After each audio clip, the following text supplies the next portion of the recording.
Alright, today I'm going to settle one of the biggest debates. iPad or MacBook Pro in 2025. iPadOS 26 has completely changed what an iPad can do. It's not just a giant iPhone anymore. It's a serious laptop alternative. But before you spend over $1,000, let's make sure you pick the right one, because you don't want to waste all your money, right? Let's talk about what's new in iPadOS 26. There's some huge new updates. Now, you can place multiple resizable windows anywhere on the screen.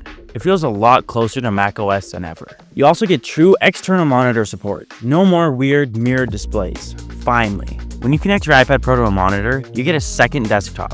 Apps live there in full resolution. And if you have a new Apple Pencil Pro, you get new things like hovered previews, haptics, and all sorts of new gestures. If you draw, annotate, or edit videos, this is a serious game changer. Okay, now let's compare the hardware of maybe the M4 iPad Pro and the M4 MacBook Air, since they're somewhat the same price. This giant 13-inch iPad Pro has an Ultra Retina XDR OLED display. It has a beautiful tandem OLED display that's 120 Hz and it's a lot more color accurate. The MacBook Air has a Liquid Retina display, which does look pretty good, but I don't think anything comes close to this M4 iPad Pro. It just looks beautiful. Even though putting your iPad into a Magic Keyboard doubles the thickness, it's still lighter than a MacBook. I mean, this is actually the thinnest Apple product ever made.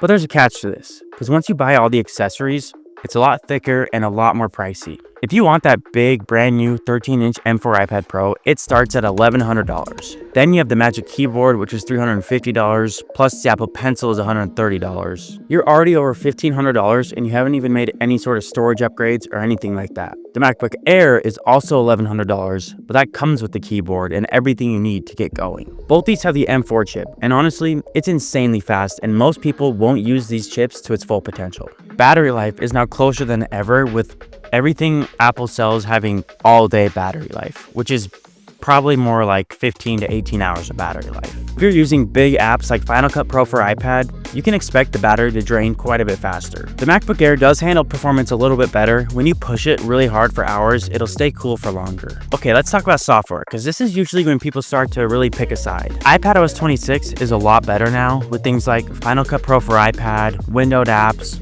and the Files app is actually a lot better now. But there's definitely limits. There's not really any pro apps. So if you need to use something like Final Cut Pro, although they do have Final Cut Pro for iPad, it's just not the same. It does pretty good, but it's just a lot less capable than Final Cut Pro for Mac.